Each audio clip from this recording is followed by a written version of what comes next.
Hello दोस्तों, आप सभी का स्वागत है आपके अपने YouTube channel the crown study में। दोस्तों, इसमें आज हम लोग 28 अप्रैल से 8 मई तक के करंट अफेयर्स को डिस्कस करने वाले हैं। तो चलिए शुरू करते हैं अपने पहले क्वेश्चन से। और अगर आपने चैनल को सब्सक्राइब नहीं किया है तो कर लें, क्योंकि इससे आपको नोटिफिकेशन मिलती रहेगी। तो हमारा पहला क्वेश्चन है, हाल ही में विश्व पशु चिकित्सा दिवस कब मनाया गया है? तो विश्व पशु चिकित्सा दिवस ये 27 अप्रैल को मनाया जाता है। 27 अप्रैल को हमेशा नहीं मनाया जाता है, इस बार मनाया गया है। कब मनाया जाता है? तो अप्रैल के आखिरी शनिवार को मनाया जाता है, और अप्रैल का आखिरी शनिवार इस बार पड़ा है 27 अप्रैल को। इस वजह से ये 27 अप्रैल को मनाया गया। ये दिवस समाज में पशु चिकित्सकों के अमूल्य योगदान का सम्मान करता है। इसकी शुरुआत कब हुई थी इस दिवस को मनाने की? तो सन 2000 से इसे मनाया जा रहा है।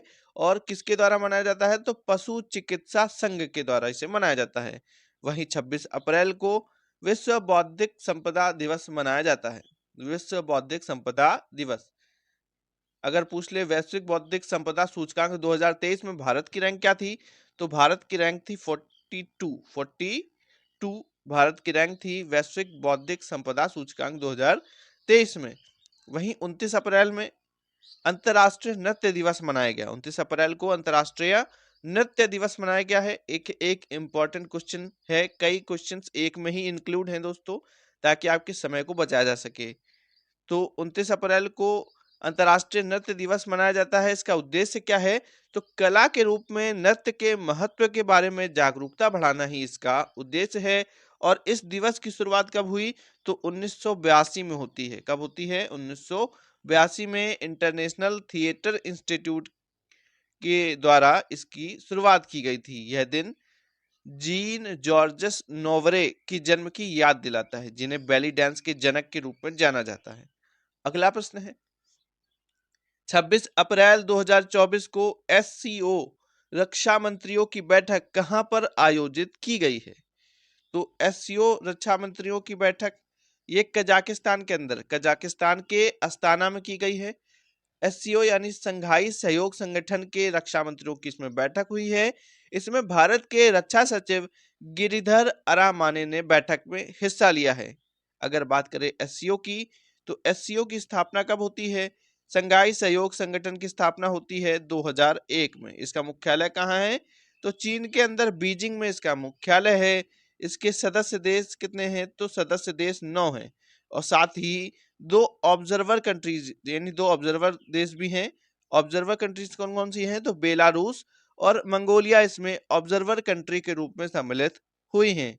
अगला प्रश्न है, हाल ही में आईसीसी ने T20 वर्ल्ड कप 2024 का ब्रांड एम्बेसडर किसे बनाया है? तो आईसीसी ने T20 वर्ल्ड कप, जो कि 1 जून से 29 जून के बीच में होने वाला है 2024 के अंदर ही, इसमें वर्ल्ड ब्रांड एम्बेसडर बनाया है युवराज सिंह को। युवराज सिंह को बनाया है दोस्तों। आईसीसी ने मेंस T20 वर्ल्ड कप के लिए युवराज सिंह को ब्रांड एम्बेसडर बनाया है। कहां पर होना है? तो ये वेस्ट इंडीज और यूएसए, संयुक्त राज्य अमेरिका और वेस्ट इंडीज के अंदर ये होना है। डेट मैं आपको बता ही चुका हूं कि 1 से 29 जून के बीच में होना है। युवराज सिंह दोस्तों, इन्होंने 2007 में जब T20 वर्ल्ड कप शुरू हुआ था, तभी एक ओवर में 6 छक्के लगा दिए थे। एक ओवर में 6 छक्के लगाने वाले ये पहले प्लेयर थे दोस्तों। अगला प्रश्न है, हाल ही में किस देश ने भारत को छोटे हथियारों की बिक्री पर प्रतिबंध हटाया है? तो भारत को छोटे हथियारों की बिक्री पर प्रतिबंध ये हटा दिया है जर्मनी ने। किसने हटाया है? जर्मनी ने हटाया है। दरअसल जर्मनी इससे पहले केवल नाटो सदस्यों को ही अपने हथियार सप्लाई करता था या बेचता था। नाटो जो कंट्रीज हैं, नाटो में इस समय कितनी कंट्रीज हैं? तो 32 कंट्रीज हैं, 32 हैं। और इन्हीं कंट्रीज को ये हथियार अपने सप्लाई करता था। लेकिन अब इसने नॉन नाटो सदस्यों को के लिए, खासकर भारत के लिए, हथियारों की बिक्री के लिए ये प्रतिबंध हटा दिया है। German firm heckler and coach में MP5 सब मशीन बनाई जाती है दोस्तों, जिसका उपयोग हमारे एनएसजी और भारतीय सेना के समुद्री कमांडो, जिन्हें हम लोग मार्कोस कहते हैं, इनके द्वारा भी किया जाता है। जर्मनी की बात करें तो जर्मनी की राजधानी बर्लिन है। और चांसलर अलाफ स्कॉल्ज हैं, अलाफ स्कॉल्ज हैं। अगला प्रश्न है, हाल ही में किस पोर्ट को भारत के पहले ट्रांसशिपमेंट हब के रूप में चलाने की मंजूरी मिली है? तो अभी हाल ही में विझिंजम पोर्ट को जो कि केरल के अंदर है दोस्तों, और अडानी ग्रुप के द्वारा संचालित किया जा रहा है, इसको भारत के पहले ट्रांसशिपमेंट हब के रूप में चलाने की मंजूरी मिली है। ट्रांसशिपमेंट पोर्ट क्या होते हैं? तो ये एक महत्वपूर्ण केंद्र होते हैं जहां पर बड़ी बड़े कार्गो से सामान आके कई छोटे छोटे जहाजों में स्थानांतरित किया जाता है। यह भारत का पहला पूर्ण विकसित गहरे पानी का ट्रांसशिपमेंट पोर्ट होगा। अगला प्रश्न है, हाल ही में पाकिस्तान के उप प्रधानमंत्री कौन बने हैं? तो पाकिस्तान के उप प्रधानमंत्री ये बने हैं इशाक डार। इससे पहले कई मंत्री पद पर रह चुके हैं, विदेश मंत्री भी रह चुके हैं पाकिस्तान के, और अब इन्हें नियुक्त किया गया है वहां का उप प्रधानमंत्री। पाकिस्तान के प्रधानमंत्री कौन है? तो पाकिस्तान के प्रधानमंत्री हैं पीएम शहबाज शरीफ। ये नियुक्ति तब हुई है जब पीएम शहबाज शरीफ विश्व आर्थिक मंच में हिस्सा लेने के लिए सऊदी अरब गए हैं। अगर बात करें पाकिस्तान की, तो पाकिस्तान की राजधानी इस्लामाबाद है। प्रधानमंत्री शहबाज शरीफ हैं और राष्ट्रपति हैं आसिफ अली जरदारी। आसिफ अली जरदारी यहाँ के क्या हैं? राष्ट्रपति हैं। वहीं बात करें अगर साइमन हैरिस की, तो साइमन हैरिस ये आयरलैंड के प्रधानमंत्री हैं। तामस सुल्योक ये हंगरी के नए राष्ट्रपति बनाए गए हैं। और जुडीत सुमिनवा तुलुका ये कांगो की पहली महिला प्रधानमंत्री हैं, इसलिए भी इंपॉर्टेंट हैं। अगला प्रश्न है, ये है दोस्तों इशाक डार। नेक्स्ट है, हाल ही में जारी एक रिपोर्ट के अनुसार भारत के औद्योगिक सामानों के आयात में चीन की हिस्सेदारी कितने प्रतिशत है? तो चीन की हिस्सेदारी है 30%। ग्लोबल ट्रेड रिसर्च इनिशिएटिव ने एक रिपोर्ट जारी की है। इसके अनुसार ये बताया गया है कि पिछले 15 वर्षों के दौरान भारत के औद्योगिक सामान आयात में चीन की हिस्सेदारी 21% से बढ़कर 30% हो गई है। चीन से आयात 2018-19 में $70.3 बिलियन का था। $70.3 बिलियन का था, जो 23-24 में बढ़कर, जो 2023-24 में बढ़कर दोस्तों ये $101 बिलियन हो गया है। कितना हो गया है? $101 बिलियन। ये आयात कर रहे हैं, खरीद रहे हैं, बल्कि हम लोग भारत को बेच कितना रहे हैं? तो चीन को हम लोग जो निर्यात कर रहे हैं वो है $16 बिलियन का, सिर्फ $16 बिलियन। कोरोना काल में भी चीन से हम लोगों ने इतना आयात किया, इतने प्रतिबंध के बावजूद, कि अब तो लगता है ये भारत सरकार के लिए एक माइनस पॉइंट है, क्योंकि पड़ोसी देश और खासकर चीन पर इतना हिस्सेदारी होना औद्योगिक सामानों को लेकर, ये कोई अच्छी जानकारी नहीं निकल के आई है दोस्तों। अगला प्रश्न है, हाल ही में जारी विश्व प्रेस स्वतंत्रता सूचकांक 2024 में भारत की रैंक क्या है? तो हाल ही में जारी विश्व प्रेस स्वतंत्रता सूचकांक 2024 में भारत की रैंक ये है 159। क्या है? 159 है। ये रिपोर्ट किसके द्वारा जारी की जाती है? तो रिपोर्टर्स विदाउट बॉर्डर्स के द्वारा ये प्रकाशित की जाती है। और इसमें भारत का जो स्कोर है वो 31.28 है। इसमें जो 100 स्कोर होता है वो अति उत्तम, और 0 बेहद ही खराब स्कोर माना जाता है। इससे पहले भारत की रैंक 161 थी, जो 2 अंकों के सुधार के साथ अब 159 हो गई है। वहीं अगर बात करें हमारे पड़ोसी मुल्क पाकिस्तान की, तो इसकी रैंक है 152। श्रीलंका की 150 है दोस्तों, और नेपाल की तो 74 है। नेपाल की कितनी है? 74 है। वहीं मालदीव की 106 है। यानी ये सारे ही पड़ोसी देश जो भी हैं, ये प्रेस के मामले में भारत से अच्छे हैं, वहीं भारत की जो मीडिया है वो कितने गर्त में जा चुकी है, ये तो आप जानते ही हैं। अगर बात करें इसमें टॉप पे कौन आया, तो इसमें टॉप में नॉर्वे और डेनमार्क आए हैं। नॉर्वे फर्स्ट है, सेकंड आया डेनमार्क, और थर्ड स्वीडन आया है। 178 नंबर पर अफगानिस्तान आया है। अगला प्रश्न है, हाल ही में 60 वर्ष की उम्र में मिस यूनिवर्स ब्यूनस आयर्स का खिताब किसने जीता है? तो 60 वर्ष की उम्र में मिस यूनिवर्स ब्यूनस आयर्स का खिताब ये जीत लिया है Alexandra Marisa Rodrigues, Alexandra Marisa Rodrigues ने। और ये है दोस्तों 60 वर्ष की एलेक्जेंड्रा, जो कि आपको लगेंगे नहीं कि ये 60 वर्ष की हैं। ऐसा क्यों हुआ है? तो ऐसा हुआ है 2023 में मिस यूनिवर्स प्रतियोगिता में नियमों के बदलाव के द्वारा, चूंकि अब 18 से 73 वर्ष की महिलाएं इस प्रतिस्पर्धा में हिस्सा ले सकती हैं। वहीं मिस वर्ल्ड की बात करें 2024 के लिए कौन बनी है, तो मिस वर्ल्ड 2024 ये बनी है क्रिस्टीना पिस्जकोवा, क्रिस्टीना पिस्जकोवा। वहीं मिस यूनिवर्स 2023 के लिए, ये है 2023 के लिए, ये बनी है सेनिस पलासियोस, यानी 2024 वाला भी नहीं हुआ है। तो मिस यूनिवर्स 2023 सेनिस पलासियोस बनी है दोस्तों। अगला प्रश्न है, आयुष्मान भारत दिवस कब मनाया गया है? तो आयुष्मान भारत दिवस ये मनाया गया है 30 अप्रैल को। कब मनाया गया है? 30 अप्रैल को मनाया गया है। इसको PMJAY योजना भी कहते हैं। जो आयुष्मान भारत योजना है उसको PMJAY योजना कहते हैं, यानी प्रधानमंत्री जन आरोग्य योजना भी कहते हैं। इसके तहत ही आयुष्मान भारत दिवस मनाया गया है। अगर बात करें PMJAY ये योजना शुरू कब हुई थी, तो PMJAY योजना ये 23 सितंबर 2018 को झारखंड रांची से शुरू हुई थी। किसने शुरू की थी? तो प्रधानमंत्री मोदी ने ही शुरू की थी। इसके अंदर 10.74 करोड़ यानी 10 करोड़ 74 लाख से अधिक गरीब और कमजोर लोगों को 5 लाख रुपए तक मुफ्त स्वास्थ्य देखभाल कवरेज प्रदान किया जा रहा है।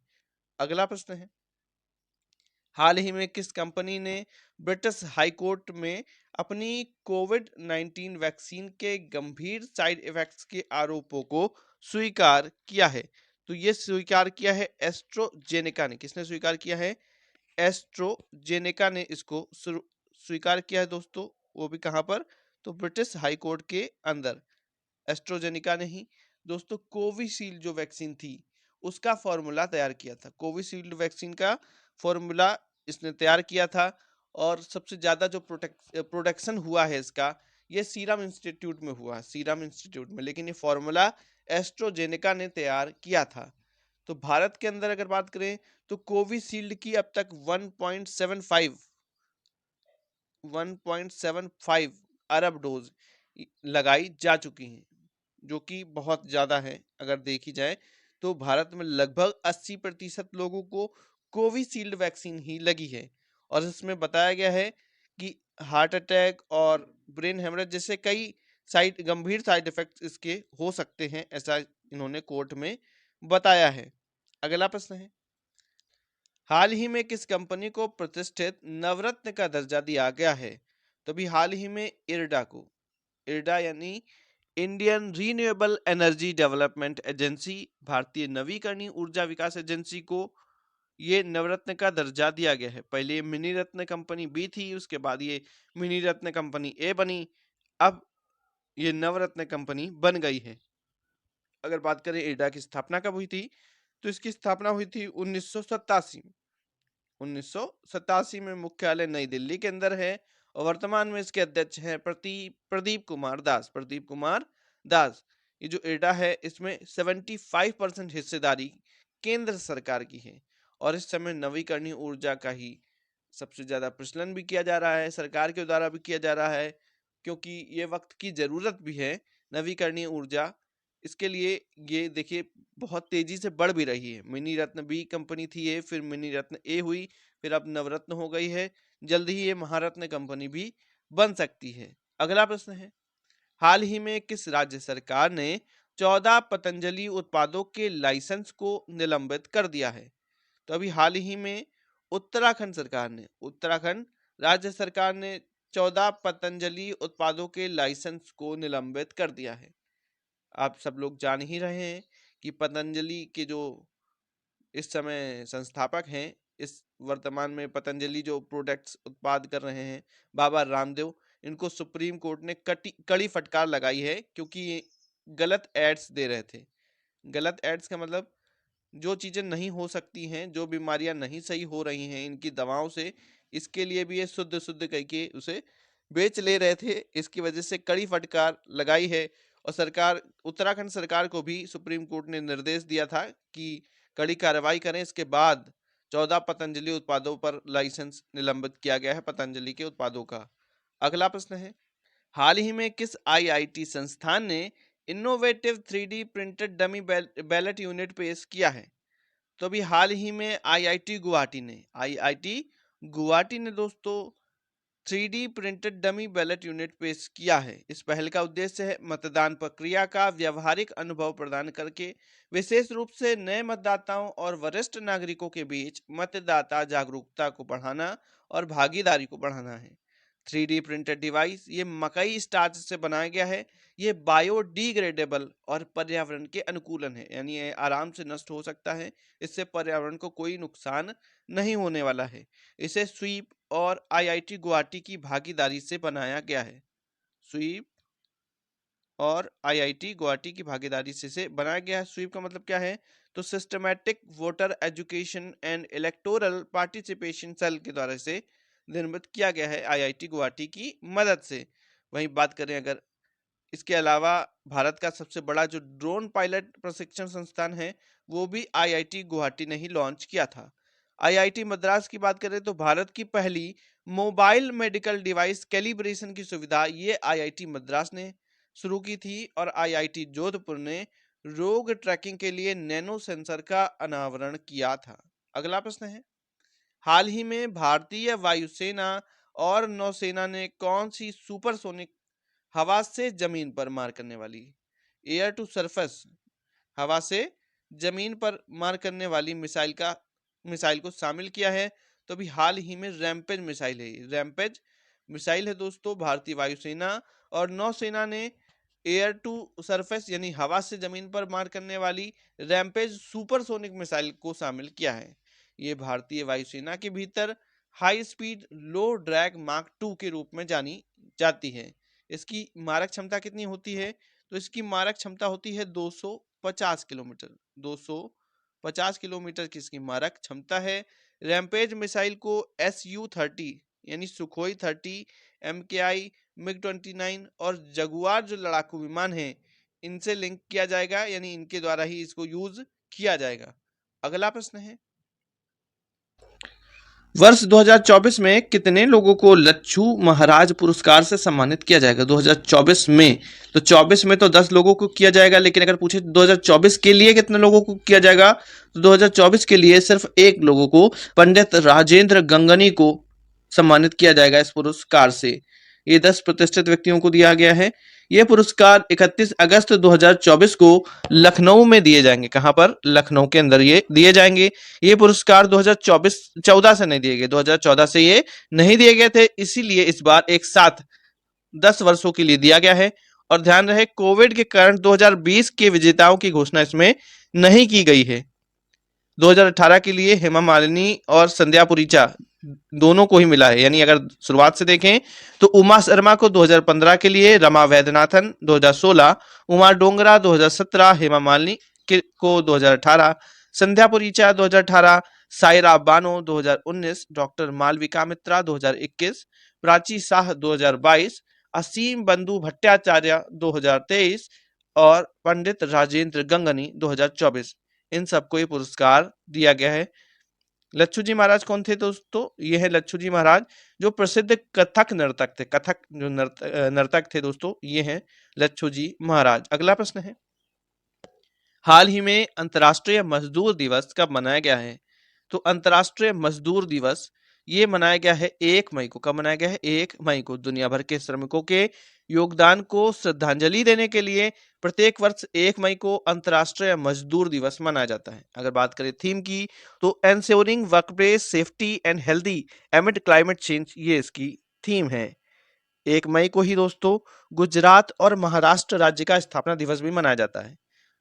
देखिए दूसरा क्वेश्चन है, लेकिन इसी में ऐड किया गया है कि गुजरात और महाराष्ट्र राज्य का स्थापना दिवस भी 1 मई को ही दोस्तों ये मनाया जाता है। बॉम्बे पुनर्गठन अधिनियम के तहत 1 मई 1960 को गुजरात को महाराष्ट्र से अलग कर दिया गया था। अगला प्रश्न है, 2024 में होने वाले T20 वर्ल्ड कप में अमेरिका और दक्षिण अफ्रीका क्रिकेट टीमों का प्रायोजक यानी स्पॉन्सर कौन होगा? तो T20 वर्ल्ड कप 2024 में अमेरिका और दक्षिण अफ्रीका क्रिकेट टीमों का जो प्रायोजक है वो अमूल है। कौन है? अमूल है, भारतीय दूध कंपनी है अमूल, और यही रहेगी स्पॉन्सर अमेरिका और दक्षिण अफ्रीका क्रिकेट टीमों की। अगला प्रश्न है, हाल ही में भारत की तीसरी महिला ग्रैंड मास्टर कौन बनी है? तो भारत की तीसरी महिला ग्रैंड मास्टर ये बनी है वैशाली रमेश बाबू। वैशाली रमेश बाबू बनी है दोस्तों। अंतर्राष्ट्रीय शतरंज महासंघ जिसे FIDE कहा जाता है, फिडे जिसे कहते हैं हम लोग, अंतर्राष्ट्रीय शतरंज महासंघ, इसने 2 मई को भारत की युवा शतरंज खिलाड़ी वैशाली रमेश बाबू को ग्रैंड मास्टर की उपाधि से सम्मानित किया है। अगर बात करें हम लोग फिडे की, अंतर्राष्ट्रीय शतरंज महासंघ की, तो इसकी स्थापना कब हुई थी? इसकी स्थापना हुई थी 1924 में। कब हुई थी? 1924 में। इसका मुख्यालय लुसाने स्विट्जरलैंड के अंदर है। अगला प्रश्न है, यह है दोस्तों वैशाली रमेश बाबू। नेक्स्ट है, हाल ही में किस राज्य सरकार ने नक्षत्र सभा खगोल पर्यटन अभियान की घोषणा की है? तो नक्षत्र सभा खगोल पर्यटन अभियान की घोषणा ये की है उत्तराखंड सरकार ने। किसने की है? उत्तराखंड ने की है। उत्तराखंड सरकार ने नक्षत्र सभा खगोल पर्यटन अभियान की घोषणा की। उत्तराखंड पर्यटन ने भारत की पहली एस्ट्रो टूरिज्म पहल नक्षत्र सभा के लिए स्टार्स स्केप्स के साथ साझेदारी की है। अगर बात करें उत्तराखंड के मुख्यमंत्री कौन है? पुष्कर सिंह धामी है। गवर्नर जनरल है गवर्नर है लेफ्टिनेंट जनरल गुरमीत सिंह। अगला प्रश्न है, हाल ही में किसने ग्रीन ऑस्कर विटली गोल्ड पुरस्कार 2024 जीता है?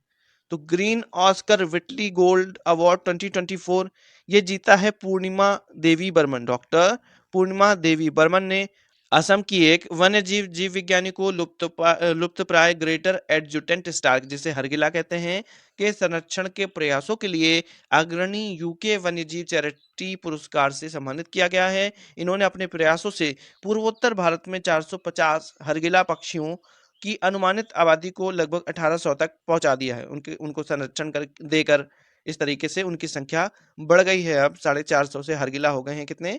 1800 तक हो गए हैं।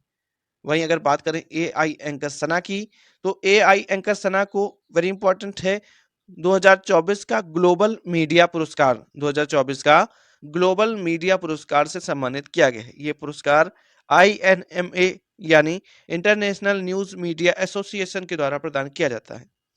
AI सना ये इंडिया टुडे की एंकर हैं। इंडिया टुडे ग्रुप ने 2023 में सना को भारत की पहली AI एंकर के रूप में पेश किया था।